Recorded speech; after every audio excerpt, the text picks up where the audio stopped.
کراہ از قلم عریج راؤ پارٹ 6 مقام صوفیہ محل وقت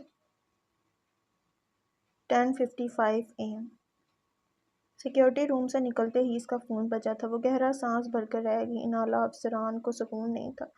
وہ باوقار سی چال کے ساتھ چلتی صوفیہ محل کا داخلی دروازہ پار کرتی پورچ کی جانب بڑھی۔ 10 بجے آنکھ کھلی تو صوفیہ محل میں غیر معمولی سی ہلچل پاتے بلیک 4 پیس زیب تن کیے فارمل سے حلیے میں اپنے پورشن سے گراؤنڈ فلور میں پہنچا۔ وہاں سے مہر کی چوڑی کا سن کر بھی انسنا کر دیا فاتح عالم کا بھائی سلطان عالم۔ موم میں جا رہا ہوں، 11 بجنے میں 5 منٹ باقی ہیں۔ وہ اپنی ماں کی طرف جھک کر آہستہ آواز میں کہتا اپنی بینٹلی کی چابی گھماتا باہر کی سمت بڑھ گیا۔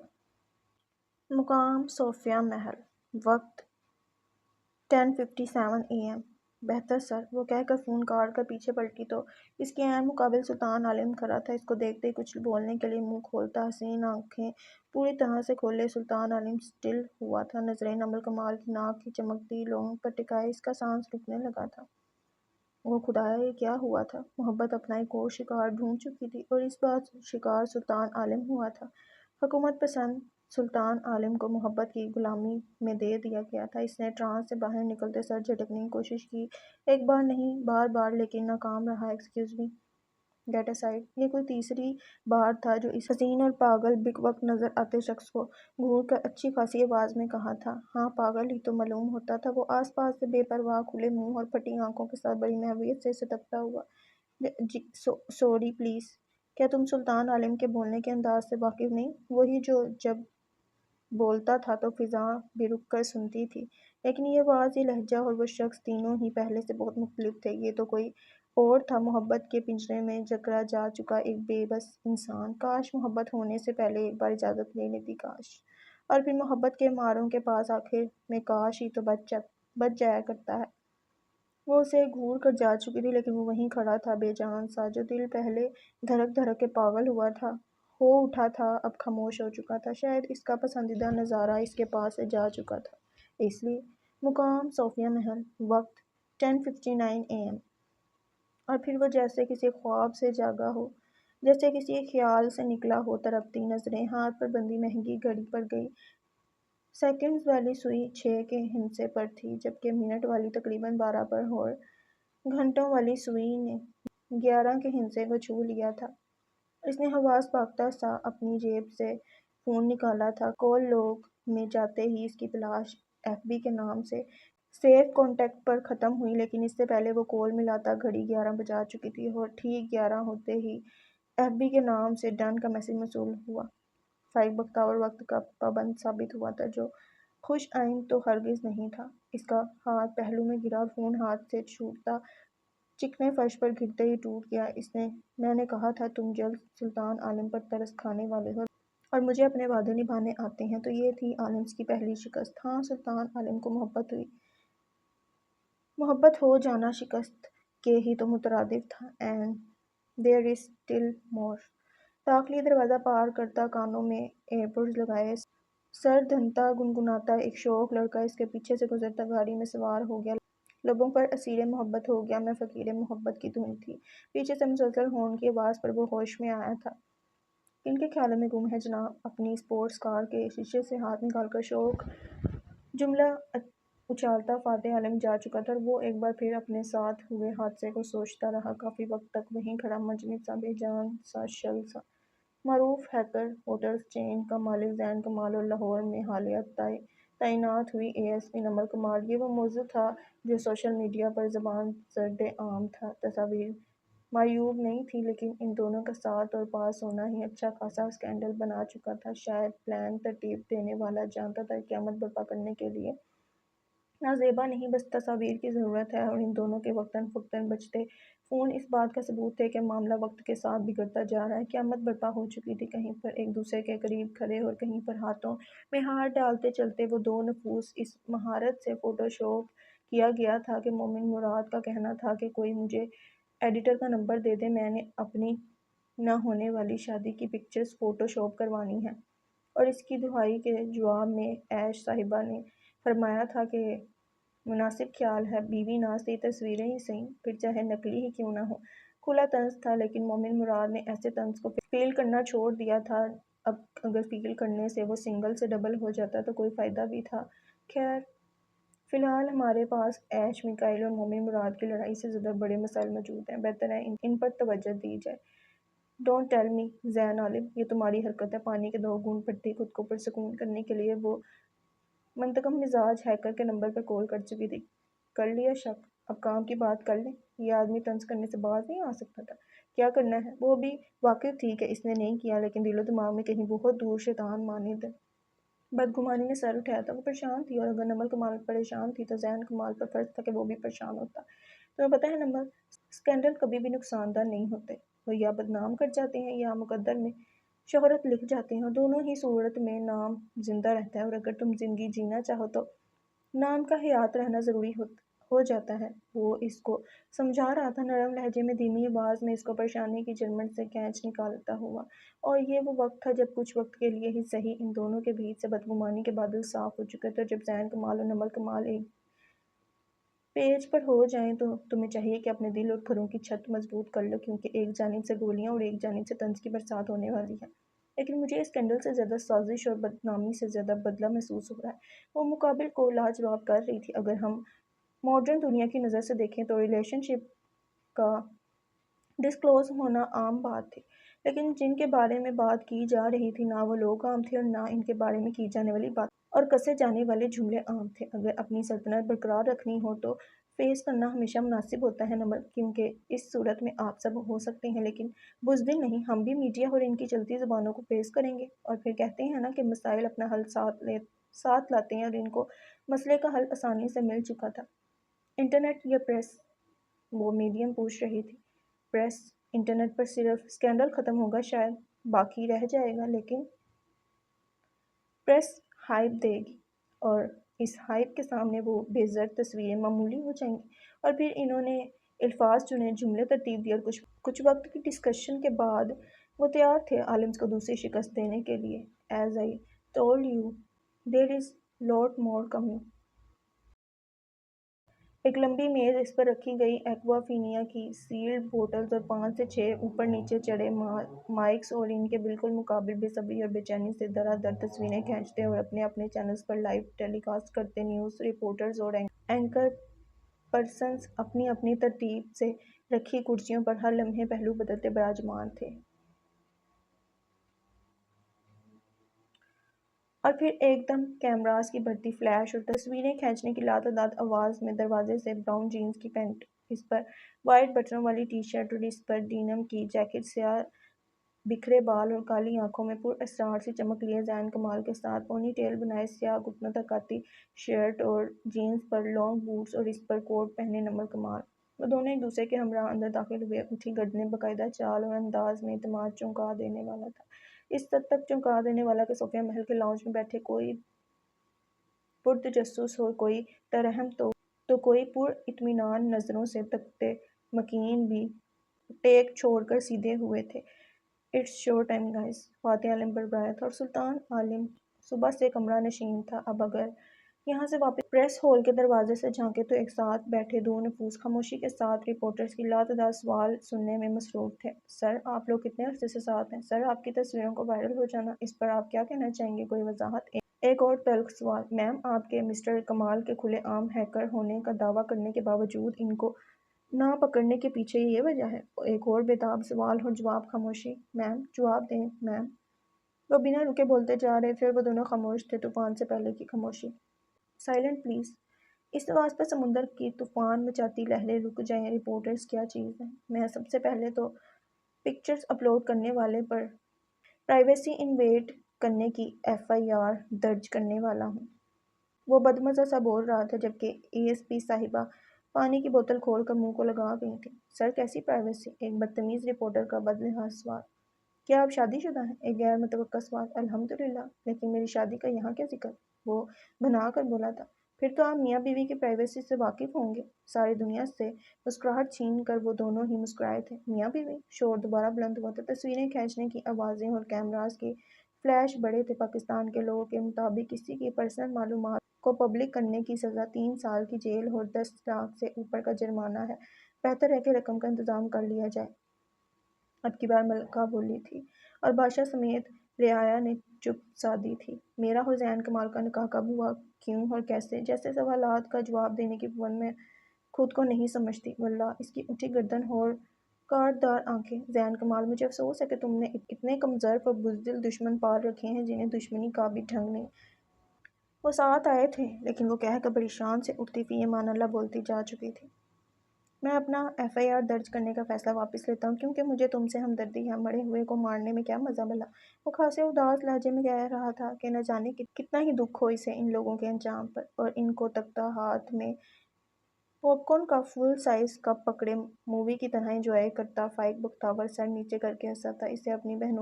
اسے اپنا بہنوئی اچھا لگا تھا، لیکن کب تک کون جانے۔ سوشل میڈیا پر زین کمال اور نمل کمال کے ہر لمحے بڑھتی بدنامی اور اپنی کافی حد تک کامیابی پر آنکھوں میں جیت کا خمار لیے عالم کے ہی ساتھ بیٹھی رئیسہ کامران عالم کرنٹ کھا کر اٹھی تھی۔ نکاح؟ کون سا نکاح؟ او خدائے، یہ کب ہوا؟ ان کے اچھلنے پر سوچ میں غرق عالم فراز نے ناگواری سے میک اپ سے لدے بظاہر اچھے نظر آتے چہرے کو دیکھا تھا۔ سیریسلی زین کمال، تمہیں یہی ملی تھی؟ نین عالم نے بے ساختہ ہی آنکھیں گھمائی تھیں۔ اسے اپنی بھابھی پسند نہیں آئی تھی، البتہ فاتح عالم کافی حد تک خوش نظر آتا تھا۔ اسے بس زین کمال کے ہی معاملات میں تو دلچسپی ہوا کرتی تھی، باقی اس کی بلا سے۔ کامران عالم کی آنکھوں میں اس سے اس قدر بڑھ چکے فاصلے پر دکھ اترا تھا۔ وہ ان کو عزیز تھا، بلکہ اگر یہ کہا جائے کہ وہ ان کو اپنی چاروں اولادوں میں سے سب سے عزیز تھا تو غلط نہیں ہوگا۔ ان کا ذہن، وقت اور حالات نے کافی کچھ چھینا تھا ان سے، اور سب سے بڑھ کر زین کمال سے محروم ہو گئے تھے وہ۔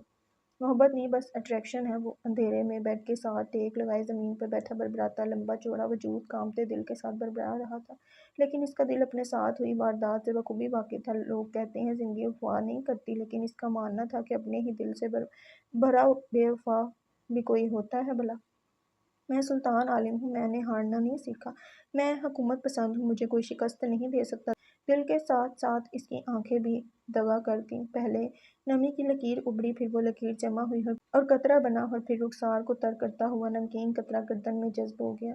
یہ نمکین قطروں کا مختصر سا سفر اکثر درد دل کے لمبے عرصے کی داستان سنا جاتا ہے۔ اس کے دل کی مانند اس کے آرامدہ کمرے کی فضا بھی ماتم کدا سی تھی، اداس اداس سی، ناراض ناراض سی۔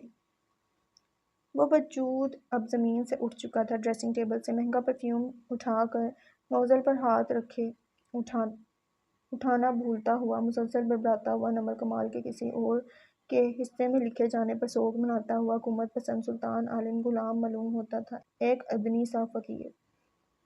کسی نو پل وچ مل گئی دنیا، کسی دی پل وچ لٹ گئی دنیا۔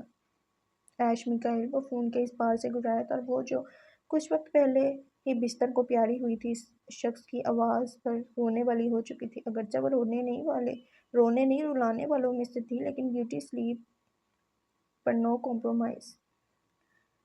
سیلف اوبسیسڈ ایش میکائل، تم اتنی جلدی کیوں اٹھ گئے؟ وہ نیند میں ہی فون کان پر رکھے بڑبڑائی تھی۔ کیونکہ میں نیند لیتا ہوں، نشہ نہیں ایش میکائل۔ اس نے اس بار بھی گھبراہٹ سے انداز میں ہی بات کی تھی۔ ویل فرنشڈ سے کمرے کی اونچی دیواروں نے ایک چلبلی سی لڑکی کے چہرے پر ناگواری کے بل سمٹتے دیکھے۔ تم ایک بار اور گھبرائے جیڈی، میں تمہیں بلاک کر دوں گی۔ وہ بھی بھڑکی تھی۔ کاش بلاک کرنے کا آپشن اصل زندگی میں بھی موجود ہوتا ایش میکائل، میں بلا شبہ تمہیں کرتا۔ وہ اب کی بار دھیمے لہجے میں کہہ رہا تھا۔ ایش میکائل کو لوگ نہیں، ایش میکائل لوگوں کو بلاک کرتی ہے جیڈی، مثال تم اپنے لیے لینا۔ اوکے بائے بائے، وہ باقاعدہ ہاتھ ہلانے سے انداز میں کہتی، اس کے دوبارہ کال کرنے سے پہلے اسے بلاک کر چکی تھی۔ میری بیوٹی سلیپ کا دشمن، جلتے ہیں سب میرے حسن سے۔ جملہ مکمل ہونے سے پہلے ہی وہ واپس نیند میں اتر چکی تھی، جبکہ جہانگیر صاحب نے بار بار معزز صارف، آپ کا ملایا گیا نمبر فی الوقت مصروف ہے سن کر بڑے ضبط سے آنکھیں میچی تھیں۔ بڑی کوشش کے باوجود بھی اپنا کوئی اس قدر بڑا گناہ نہیں ملا تھا کہ سزا کے طور پر اسے ایش میکائل کے متھے مارا جاتا ہے۔ ہمارا بیچارہ جے ڈی۔ یہ سب کب ہوا؟ نمل بختیار خان اپنے آفس چیئر پر بیٹھا فارس بختیار خان بڑے ضبط سے پوچھ رہا تھا۔ کیا سب؟ اپنی پولیس جیپ کا دروازہ کھولتی ڈرائیونگ سیٹ سنبھالتی نمل کمال نے جس ادائے بے نیازی سے کہا تھا کہ تم سنتے تو اشش کر اٹھتے۔ میں تمہارے اور زین کمال کے نکاح کی بابت پوچھ رہا ہوں نمل بختیار خان۔ وہ ابھی بھی ضبط کا دامن تھامے ہوا تھا۔ میں تمہیں بتانے کی پابند۔ وہ اب سیٹ بیلٹ باندھ رہی تھی لیکن اس کا ہاتھ یکدم مقابل کی دہار پر رکا تھا۔ تم مجھے بتانے کی پابند ہو نمل بختاور۔ وہ بولا نہیں تھا، دہاڑا تھا اور اس کی سیکیورٹی نے آفس میں داخل ہوتے بے ساختہ اپنے کانپ اٹھتے دل پر ہاتھ رکھا تھا۔ گھبراؤ مت فارس بختاور۔ وہ بھی جواباً اتنی ہی بلند گھبرائی تھی اور مقابل فوراً شانت ہوا تھا۔ ٹائی کی نوٹ ڈھیلی کرتے سر کرسی سے لگائے آنکھیں موندے ہوئے فارس بختاور بہت حسین نہیں پر پرکشش تھا۔ Namal can we talk? وہ بالکل دھیمے نرم لہجے میں پوچھ رہا تھا۔ جانتا تھا جتنا ناراض ہوگا وہ اتنا دور ہو جائے گی۔ اس نے آج سے 20 سال پہلے اسے خود سے دور ہونے دیا تھا لیکن اب نہیں۔ شور اگر تم اپنی آواز اور لہجے پر قابو پا سکو تو، یوں کہہ کر موبائل کاٹتی ڈیش بورڈ پر اچھالتی جیپ موڑے اڑا لے گئی۔ میں بے بس ہوں تمہارے معاملے میں نمل بختاور۔ وہ بے بس سا کہہ رہا تھا۔ اتنی محبت شاید ہی اس نے ہڑک بختاور سے کی ہو جتنی اس نے نمل بختاور سے چند گھنٹوں کے ساتھ میں کی تھی۔ یہ کب ہوا؟ وہ تقریباً رو ہی چکا تھا۔ مومن مراد، حسین کمال نے بڑے ضبط کا مظاہرہ کیا تھا۔ تم میرے ساتھ ایسا کیسے کر سکتے ہو؟ وہ ادھر سے ادھر گھومتا کہہ رہا تھا اور وہ بھی خاموشی سے لیپ ٹاپ کی سکرین بند کیے ٹانگ کانچ کے ٹیبل پر رکھے پوری طرح اس کی طرف متوجہ ہو چکا تھا۔ تم بربادی شدہ، میرا مطلب شادی شدہ کب ہوئے؟ پیدل مارچ اب رک چکی تھی۔ 7 سال پہلے۔ اسے مومن کی ہونک شکل دیکھ کر ہنسی آئی تھی۔ تم نے نکاح کر لیا، مجھے بتایا بھی نہیں؟ یہاں تک ٹھیک ہے لیکن تم نے جلاد صاحبہ سے نکاح کر لیا۔ How could you? تو مسئلہ نکاح کرنے کا نہیں، نمل سے نکاح کرنے کا تھا۔ میں نے آج تک کہا میں غیر شادی شدہ ہوں، بس تم ہی نہ سمجھ سکے۔ وہ کندھے اچکا کر کہتا۔ مومن مراد کو اچھے خاصے صدمے میں ڈال چکا تھا۔ شوہر کی بے وفائی، جلاد سوتن کی آمد، اوپر سے اسے نہ بتانے کا جرم، آخر کس کس بات پر صدمے میں جائے ہمارا غریب مومن مراد۔ مجھے شادی کرنی ہے، مجھے نہیں پتا۔ ہاں مجھے پتا ہے کہ مرد کیوٹ نہیں ہوتے لیکن وہ منہ پھلا کر بولتا سراسر کیوٹ لگا تھا۔ میں بس اس بیچاری کو دعا ہی دے سکتا ہوں مومن مراد، وہ تعصب زدہ سا کہتا۔ کافی کا کپ لبوں سے لگائے ساتھ کچے سے ابلے ہوئے انڈے کو دیکھ کر گہری سانس لے کر رہ گیا تھا۔ مومن مراد سب کر سکتا ہے سوائے 2 کاموں کے، ایک زبان پر کنٹرول اور دوسرا انڈا بوئل۔ وہ ایک اچھا بلکہ بہت اچھا شیف تھا لیکن پتہ نہیں اس سے انڈا بوئل کیوں نہیں ہوتا تھا۔ یا تو ضرورت سے زیادہ کچا رہ جاتا یا اتنا پک جاتا ہے کھانے کے قابل تو ہرگز نہیں رہتا۔ ہمارا مومن اور اس کے چھوٹے چھوٹے دکھ۔ ابھی تو بس شروعات ہے، منجس عورت کہہ رہی تھی، جیسے خود کو تسلی دے رہی ہو، جیسے ایک نئی سازش، ایک نئی چال بن رہی ہو۔ جبکہ بالکنی میں لوہے کی گرل پر ہاتھ رکھے سوگوار سا مرد خوشنما پھولوں کی جانب متوجہ تھا، ایسا دیکھنے والوں کو لگتا تھا، لیکن در حقیقت وہ ان کے اوپر لٹکتی امر بیل کی جانب بڑی محبت سے تک رہا تھا۔ کردار صرف سیاہ سفید یا سرمئی نہیں ہوتے، کچھ امر بیل کی مانند بھی ہوتے ہیں جن کو ان کا مقصد حیات ہی برباد و بدنام کرنا بتایا جاتا ہے۔ اور کیا مجھے تمہیں ایسے افراد کی مثال دینے کی ضرورت ہے؟ کیسی شروعات؟ وہ جاننا چاہتا تھا کہ اس کی ماں اب کیا کرنے والی ہے۔ وہ ایک بار گناہ کا مرتکب ہو چکا تھا، دوبارہ ہوتا تو گناہ نہیں عادت کہلاتا۔ بربادی یعنی بدنامی کی شروعات۔ وہ اب مسکرائی تھی، موبائل فون اٹھا کر ایک نمبر ملایا۔ کام کا کیا بنا؟ وہ پوچھ رہی تھی اور وہ مرد سن رہا تھا۔ جلدی کرو، کچھ وقفے کے بعد کہہ کر کال کاٹتی اس کی جانب مڑی تھی۔ کیا کرنے والی ہیں اب آپ؟ وہ ٹھٹکا تھا۔ دیواروں کے بھی کان ہوتے ہیں، مدام بولو۔ ناگواری سے ٹوکا گیا۔ میں نے پوچھا آپ کیا کرنے والی ہیں؟ وہ چاہ کر بھی آواز اونچی نہ کر پایا۔ اور ماؤں کے سامنے آواز چھوڑو، آنکھ اونچی کرنے والوں سے بھی بڑی بدبخت اولاد کوئی ہو سکتی ہے کیا؟ کہا تو ہے بدنام، وہ لاپرواہ سی کہہ رہی تھی۔ وہ تو پہلے بھی کرنا چاہتا، وہ کسی طرح ماں کو قائل کر لینا چاہتا تھا کہ اب ان کا پیچھا چھوڑ دیا جائے۔ اس بار یہ ایک معمولی سی پریس کانفرنس کر لینے جتنا آسان نہیں ہوگا سلطان۔ وہ مسلسل اپنی گردن میں پہنے جگمگ کرتے ہیروں پر نزاکت سے ہاتھ پھیر رہی تھی۔ آپ نے پچھلی بار بھی کچھ ایسا ہی کہا تھا۔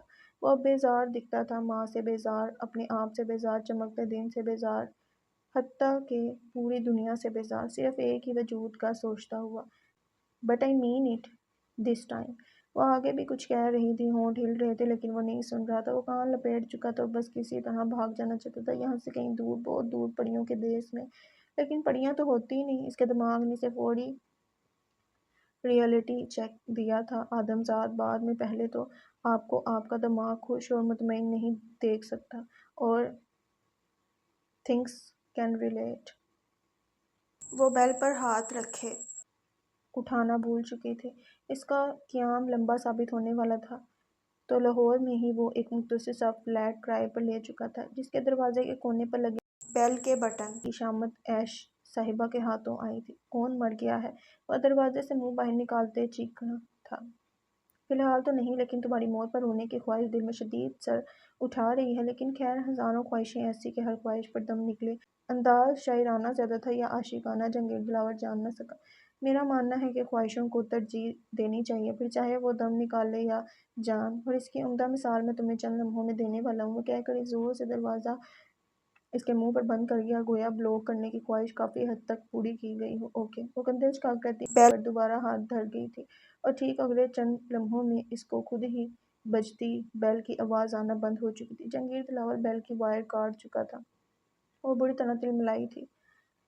تم نہ کھولو دروازہ، میں بھی یہیں بیٹھی ہوں۔ ایک زوردار لات دروازے کو رسید کرتی وہیں لیپ ٹاپ کھول کر زمین پر بیٹھ چکی تھی کہ یکدم دروازہ کھلا تھا، لیکن نہ کوئی آواز آئی، نہ جے ڈی صاحب نے اپنا دیدار کروایا۔ وہ کھلا دروازہ دیکھ کر مسکرائی تھی، پھر جلدی سے اٹھتی اندر کی جانب بڑھی۔ مبادہ پھر ہی نہ بند کر دے دروازہ، بڑے بے مروت ہو، بندہ کچھ پوچھ ہی لیتا ہے۔ وہ چھوٹے سے لیکن ویل فرنشڈ امریکن طرز کے بنے فلیٹ کے لاؤنج میں بیٹھی اسے دیکھ رہی تھی، جو پیر پسارے بیٹھا لیپ ٹاپ میں مگن تھا۔ کچھ اپنے مرنے کا وقت بتا دو، وہ بنایا تھا تمہارے مرنے کے 6 منٹ بعد، وہ جمائی روکتی کہہ رہی تھی۔ 6 منٹ کیوں؟ وہ مزید ناراض رہنا چاہتا تھا، لیکن ہائے رے یہ تجسس! تمہاری موت پر 4 شکرانے کے نفل مانے ہیں میں نے، اب 4 نوافل پڑھنے میں 6 منٹ تو لگ ہی جائیں گے۔ وہ انگلیوں پر حساب کرتی کہہ رہی تھی۔ تم مر جاؤ پاگل عورت! وہ بری طرح زچ نظر آتا تھا۔ کہا تو ہے تمہارے بعد مروں گی۔ ایک پاگل اور دوسرا عورت لفظ کو حیرانی طور پر درگزر کر دیا گیا۔ یقیناً عیش میکائیل میں اچھی تبدیلی رونما ہوئی تھی۔ زبردست! اسی خواہش کے ساتھ قبر میں اترو گی انشاءاللہ۔ مذاق اپنی جگہ، لیکن بولتے وقت جہانگیر کا دل ایک دفعہ کہیں دور، بہت دور کر لایا تھا۔ تم تو ایسے بول رہے ہو جیسے مالک الموت لنگوٹیا یار ہو تمہارا۔ وہ بول کر خود ہی اوپن کچن کی جانب بڑھ گئی۔ اس قدر نفاست دیکھ کر اس کا سر گھوما تھا۔ اسے اپنا ہمہ وقت بکھرا رہنے والا کچن یاد آیا تھا۔ یہ مردوں کو صفائی کا کون سا کیڑا کاٹتا رہتا ہر وقت! وہ بے ساختہ بڑبڑائی تھی۔ فریج کے قد جتنی الماری کو پینٹری کی شکل دی گئی تھی، جس کو کھولنے پر عیش صاحبہ نے خزانہ دیکھا تھا۔ ہر طرح کے چپس، ناچوز، بسکٹس اور حلال ڈرنکس، غرض سب کچھ تھا وہاں۔ زبردست، مزہ آنے والا ہے۔ وہ دبا دبا سا مسکرائی تھی۔ یہ تمہارے حصے کا کام ہے۔ 2 بج چکے ہیں، 6 بجے تک مکمل ہو جانا چاہیے۔ وہ جو کچن سے ڈوریٹوس کے چند پیکٹس، بسکٹس اور ٹین کے کئی کینز اٹھائے صوفے کی جانب بڑھی تھی۔ اس کے حکم صادر کرنے پر بوڑھے بوڑھے منہ بنائے تھے۔ یہ کیا ہے؟ اس کی حیرت میں ڈوبی آواز گونجی۔ تم اندھے بھی ہو جے ڈی؟ مجھے جان کر افسوس ہوا۔ آہ! یک نہ شد دو شد۔ اس کے ہاتھ سے سفید ورق چھیننے بڑبڑائی تھی، اور جے ڈی صاحب نے بڑے ضبط کے ساتھ اس کی بڑبڑاہٹ نما آواز سنی تھی۔ عیش میکائیل، یہ آخری مرتبہ ہے جو ہم میرے گھر پر مل رہے ہیں۔ وہ تحمل سے کہتا جا چکا تھا۔ ایک تو اسے غلط فہمیاں بہت ہیں۔ وہ کندھے اچکائے کہتی چپس کا پیکٹ کھول چکی تھی، ساتھ ساتھ برگردانی بھی جاری تھی، سب ایک طرف اور کام دوسری طرف۔ عیش میکائیل پروفیشنل تھی۔ وہ اس وقت معروف فوڈ اسٹریٹ پر واقع این ریسٹورنٹ کے باہر جیپ سے اتری تھی۔ وہ پریس کے سامنے نظر آتی نمر کمال والے حلیے میں ہی تھی، بس اب کوٹ اتر چکا تھا۔ کالی گھٹنوں تک شرٹ اور جینز پر پونی ٹیل بنائے، آنکھوں پر سرما کی دھوپ کی شدت کے باعث سن گلاسز لگائے، وہ جیپ کی چابی باوردی شوفر کو پکڑاتی گلاس بول دھکیل کر 5 اسٹار حال ہی میں کھولے گئے ریسٹورنٹ کے اندر داخل ہوئی۔ ایک قدرے کونے والی میز پر اسے ہاتھ ہلا کر اپنی طرف متوجہ کرتا فارس بختیور خان نظر آیا تھا۔ وہ فارمل حلیے میں تھا، لیپ ٹاپ بیگ ساتھ والی کرسی پر رکھے، ٹائی کی نوٹ ڈھیلی کیے، وہ اچھا لگ رہا تھا۔ السلام علیکم! وہ سن گلاسز اتار کر پرس میں ڈالتی اس کے سامنے کرسی کھینچ کر بیٹھی تھی۔ کیسی ہو؟ وہ پانی کا گھونٹ بھرتے پوچھ رہا تھا۔ تحمید کو چھوڑو فارس! وہ فون پر ٹائپنگ کرتی خود کو مصروف ظاہر کرنا چاہ رہی تھی۔ میں بھائی ہوں تمہارا، میرا حق تھا کہ مجھے تم بتاتی نمر! وہ سنبھل کر کہہ رہا تھا۔ رعب جمانے کا تو سوال ہی پیدا نہ ہوتا تھا، تمہارے بھائی ہونے کے اور بھی بہت حق تھے فارس۔ آج تک ان کی بابت استفسار نہیں کیا تو پھر اس کو بھی رہنے دو۔ وہ اب بھی موبائل کی جانب متوجہ تھی۔ میں 25 سال پہلے بہت چھوٹا تھا نمر، لیکن جب مجھے حالات کا ادراک ہوا تو میں… وہ بے بسی سے کہہ رہا تھا۔ وہ نہیں بتا سکتا تھا اسے سامنے بیٹھی لڑکی کتنی عزیز تھی۔ جسٹیفائی مت کرو فارس، وہ وقت اچھا تھا یا برا گزر گیا؟ آج کی بات کرو، کمال کرتی ہے وہ بھی خود ہی ماضی کا حوالہ دے کر خود ہی کنارہ کر رہی تھی۔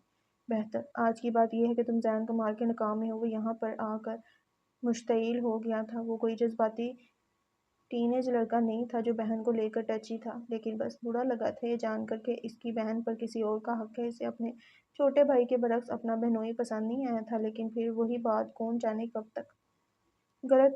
یہ آج سے 8 سال پہلے کی بات ہے فارس، وہ گال پر جھولتی بوڑھے بالوں کی لڑ کو کان کے پیچھے کرتی ویٹر کو اشارہ کر گئی تھی۔ 8 سال نمل، اور ان 8 سال میں تمہیں ایک لمحہ بھی نہیں لگا کہ تمہارے گھر والوں کو اس بابت معلوم ہونا چاہیے؟ وہ ویٹر کے آنے پر چپ ہو گیا تھا۔ گھر والوں کو چھوڑو فارس، اپنی بات کرو۔ واپس موبائل اٹھا چکی تھی۔ اپنی کیا بات کروں نمل؟ یہ کہ میں گھنٹوں گھنٹوں بابا سے جھوٹ بول کر تمہارے ہاسٹل کے باہر کھڑا رہتا تھا، لیکن تم نے ایک بار پلٹ کر نہیں دیکھا۔ تمہیں تو شاید میرا نام بھی معلوم نہیں تھا۔ کراچی کی تپتی دھوپ میں نے تمہیں ایک دفعہ، بس ایک دفعہ دیکھنے کے لیے نہ جانے کن کن کی باتیں برداشت نہیں کی، اور تم کہہ رہی ہو کہ میرا حق نہیں؟ وہ جتا نہیں رہا تھا، نہ یاد دلا رہا تھا، بس کہہ رہا تھا۔ کیا تمہیں اس پر افسوس ہے؟ وہ ظالم تھی مگر ظالموں کے لیے، لیکن آج وہ فارس بختیار خان کے لیے بھی ظالم ثابت ہوئی تھی۔ باخدا نمل، میں 1000 بار بغیر سوچے گھنٹوں تمہارا انتظار کر سکتا ہوں۔ وہ اب بھی کہہ رہا تھا، وہ بتا رہا تھا، اسے اپنے گھنٹوں اور ان گھنٹوں کا جمع تفریح کی بعد بن جاتے دنوں کی پرواہ نہیں تھی، بشرطیکہ کہ وہ انتظار، وہ گھنٹے، وہ دن نمل بختیار سے جڑے ہوں۔ وہ 17 سال کی اور وہ 21 سال کا تھا فارس۔ وہ اب گلاس بول سے لاہور کو دیکھ رہی تھی، لیکن ذہن کہیں اور تھا۔ وہ اڑنا چاہتا تھا، اس کے خواب اونچے تھے، اس کی خواہشات عظیم تھیں، جو کمال ہاؤس میں رہ کر پوری نہیں ہو سکتی تھیں۔ وہ وقفہ لے کر بول رہی تھی اور وہ تم سادے سن رہا تھا۔ اور ایک دن وہ آیا میرے پاس رخصت لینے، الوداع کرنے۔ میں نے انکار نہیں کیا فارس، چاہ کر بھی نہیں۔ میں کرنا چاہتی تھی، میں اس کو بولنا چاہتی تھی کہ مت جاؤ، میں اکیلی ہو جاؤں گی، لیکن نہ کہہ سکی۔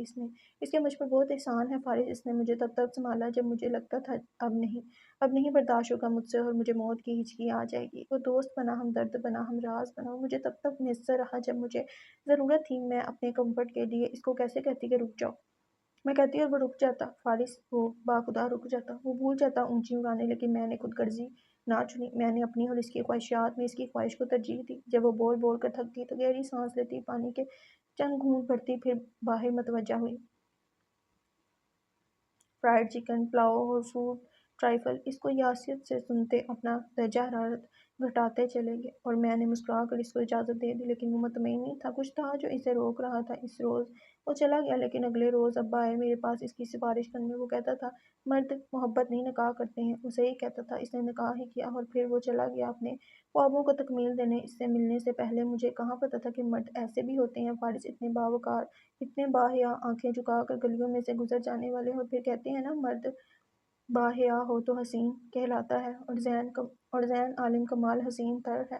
وہ ہمیشہ سے میرا آئیڈیل رہا ہے۔ وہ خشک آنکھوں کے ساتھ مسکرائی تھی۔ فارس کے اندر بے ساختہ زین کمال سے ملنے کی خواہش نے جنم لیا۔ سامنے بیٹھی عورت نے اگر اس مرد کی تعریف کی تھی تو وہ بلا شبہ قابل تحسین ہوگا۔ وہ جانتا تھا، سیاہ ٹو پیس دیبے تن کیے، مہنگے کالے چمچماتے جوتے پہنے، کوٹ بازو پر رکھے، سیاہ بکھرے بال، اور ہمیشہ کی طرح لاپرواہ سے انداز میں بڑے ڈائل والی کالی ہی گھڑی چوڑی کلائی میں پہنے، کالا فون کان سے لگائے۔ مرد نے این ریسٹورنٹ کا دروازہ دھکیلا تھا، ایک زین کمال اور دوسرا اس کا سیاہ رنگ سے عشق۔ ریسٹورنٹ کا مینیجر فوراً سے اس کی جانب بڑھا تھا۔ گڈ آفٹرنون سر، وہ سوٹڈ بوٹڈ سا مینیجر سر ادب سے ہلاتے بولا تھا۔ فون پر الوداعی کلمات ادا کرتے ہوئے مینیجر کو سر ہلا کر جواب دیتا، پورے ریسٹورنٹ پر نظر گھما رہا تھا۔ آس پاس سے گزرتے باوردی ویٹر اس کو سلام کرتے گزر رہے تھے۔ وہاں بیٹھے چند نفوس نے گردنیں گھما کر ٹھٹک کر اسے دیکھا تھا۔ زین کمال کو دیکھ کر ٹھٹک کر ٹہننا حیران کن بات تو ہرگز نہیں تھی، لیکن اس کا وہی لاپرواہ سا انداز اور اس کی نظریں ایک منظر پر آ کر تھمی تھیں۔ وہ شل سا کھڑا تھا، پھر کب ملوا رہی ہو زین عالم سے؟ وہ اب مسکرایا تھا۔ زین عالم مت کہو اسے۔ وہ ہنسی تھی۔ او خدایا، نمل کمال ہنسی تھی، اور یہ ہنسی اس سیاہ میں لپٹے وجود کو اندر تک روشن کری۔ وہ بھی مسکرایا تھا بے وجہ ہی۔ اللہ زین کمال ہو نمل زین کمال کی ہنسی کو سلامت رکھے۔ اور کیا تمہیں نمل زین کمال پڑھنا اچھا لگا؟ ڈونٹ ٹیل می تم جیلس ہوگی۔ وہ اسے چھیڑ رہا تھا۔ میں نہیں، وہ جیلس ہے۔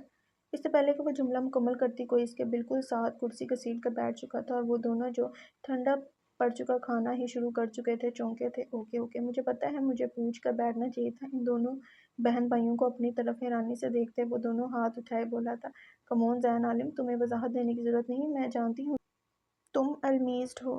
آہ نمل کمال، یہ وہی تھی جو بس کچھ ہی وقت پہلے اس کی تعریف میں رتباء الناس تھی۔